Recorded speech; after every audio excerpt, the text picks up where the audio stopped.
more open and Hi, everyone. It's 4 o'clock in New York. We're going to continue to monitor the White House briefing. If Sarah Huckabee Sanders or any of her partners today have anything to say about our top stories, we will bring you those comments. But in the meantime, Special Counsel Bob Mueller just stole the plot line right back from this president and this White House. The breaking news today that the Special Counsel has interviewed the sitting Attorney General, Jeff Sessions, as part of the Russia investigation.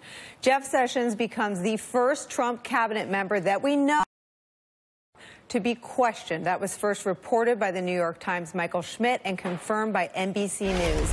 NBC News is also reporting that the special counsel has interviewed former FBI Director Jim Comey about his memos. Those memos were contemporaneous notes that he has testified under oath to have taken after every single interaction with Donald Trump. These twin developments are reigniting speculation in Washington, D.C. today about Bob Mueller focusing in on potential obstruction of justice by the president and his associates, something Jim Comey was asked about under oath. I don't think it's for me to say whether the conversation I had with the president was an effort to obstruct. I took it as a very disturbing thing, very concerning, but that's a conclusion I'm sure the special counsel will work towards to try and understand what the intention was there and whether that's an offense. In his interview with Lester Holt on NBC, the president said, I had dinner with him. He wanted to have dinner because he wanted to stay on. Is this an accurate statement? No, sir. The president said, in one case I called him and in one case he called me. Is that an accurate statement? No. The president was asked whether he had urged you to shut down the investigation into Michael Flynn. The president responded, quote, no, no. Next question. Is that an accurate statement? I don't believe it is.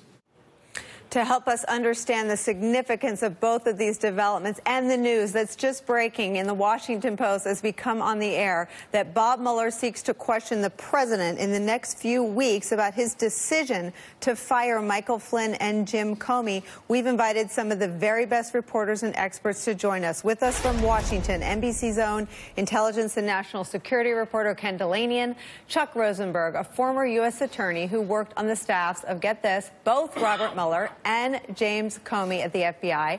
We're lucky that he's now an MSNBC contributor. And joining us from the Washington Post, political reporter Robert, also moderator of Washington Week. Let me just read a little bit of this story that broke as I sat down here. Washington Post reporting that Mueller seeks to question Trump about Flynn and Comey departures. The president's legal team hoping to provide Trump's testimony in a hybrid form, answering some questions in a face-to-face interviews, others in a written statement. Those discussions come amid signs of stepped-up activity by the special counsel. Last week, Attorney General Jeff Sessions interviewed for several hours by Mueller's investigators, according to Justice Department officials.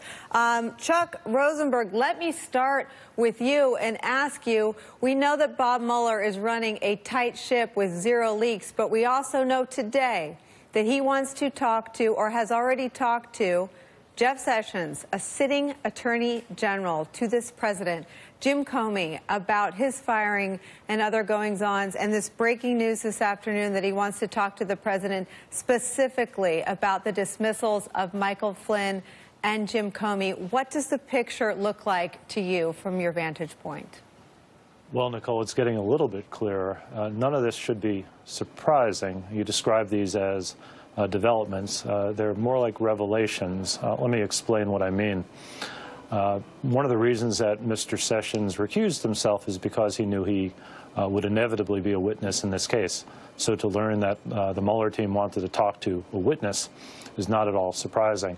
With respect to former Director Comey, for whom I had the privilege of working, those memos that he wrote, those contemporaneous notes, as you described them, are incredibly important. And that's something I presume that Bob Mueller's team would have wanted to talk to Jim about very early in the investigation. Make sure they're accurate, make sure that he didn't leave any detail out, and to figure out who else they needed to talk to figure out what happened when the president and when we spoke to one another. Ken Delaney, and let me bring you in here. We have talked now for months about the twin tracks that the Mueller probe appears to be on, both the obstruction of justice investigation. You and your colleagues in the investigative unit have reported that Mueller's investigators appear to be assembling a timeline of everything that happened, perhaps starting at the moment that they were first warned by Sally Yates that Michael Flynn could be a target for blackmail. Can you take me through some of what you understand to be that obstruction of justice timeline and how you see these now 3 developments of the known testimony from Jeff Sessions? And I like the way Chuck Rosenberg puts this. These aren't developments from the investigation standpoint. These are revelations in terms of the fact that we now know about them. But that we now know about them, can you put them in their proper place in the obstruction of justice timeline? Yeah, I really think that today's developments are signaling to us that Mueller is moving perhaps more quickly than we realize along the obstruction of justice track. It doesn't really explain what he's doing on the collusion track, but we'll put that aside for now. It's looking more and more like he is wrapping up or getting close to the end on obstruction of justice. And as a smart man named Chuck Rosenberg said to me in the hallway, you can interview witnesses more than one time in an investigation. So it doesn't mean that this is the only crack that he's going to get at these people. But it's clear that, we've known since James Comey went before Congress that he is the most important witness in the obstruction of justice case. I don't think that he alone gets Mueller there, but he is prepared to testify that the President of the United States gave him what he interpreted as an order to make an FBI investigation go away.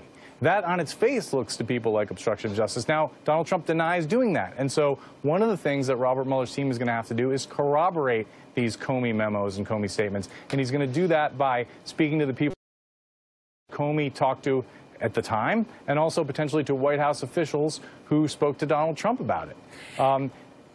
Sorry. No, and I was going to ask you, Ken, is that what makes Don McGahn so important to all of this? I know he's not a household name, but we've come on the air before and talked about how the White House counsel, Don McGahn, has spent, at least that we know of, 2 days with the special counsel Mueller's investigators. He is one of the people who was in the loop, if you will, in the receipt of the information from Sally Yates about Mike Flynn perhaps being compromised, as well as in the loop, as far as we understand, on the president's machinations, if not his decision-making process, to fire Flynn and Comey.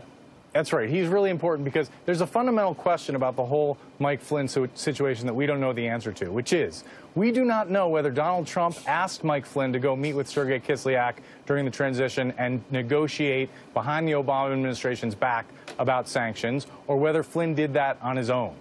And if Donald Trump dispatched his national security advisor to do that, then of course he knew that when Flynn said that he didn't talk about sanctions, that was a lie. And so everything flows from that, and McGahn may be a fact witness to that. He also may be an important witness to the president's state of mind about why he fired Comey, and whether it was, in fact, to help make the Russia investigation go away, or whether it was about the stated reason of, being angry that Comey mishandled the Clinton investigation. So you're absolutely right. So Comey brings us an important fact witness in obstruction of justice, but you also need people inside the White House to talk about Donald Trump's state of mind, I think. And Robert Costa, let me just put up your paper's breaking news headline again. Just as we sat down, I saw you looking at your phone, and I got curious, so I looked at mine, and I learned that Mueller seeks to question Trump about Flynn and Comey departures. I want to play you Jim Comey in testimony describe how he felt about what the president was asking him to do in terms of the Russia investigation. We'll talk about it on the other side. I hope, this is the president speaking, I hope you can see your way clear to letting this go, to letting Flynn go. He is a good guy. I hope you can let this go. Now, those are his exact words. Is that correct? I took it as a direction. Right. I mean, this is the President of the United States with me alone saying, I hope this. I took it as this is what he wants me to do. Now, I didn't obey that, but that's the way I took it. Robert Costa,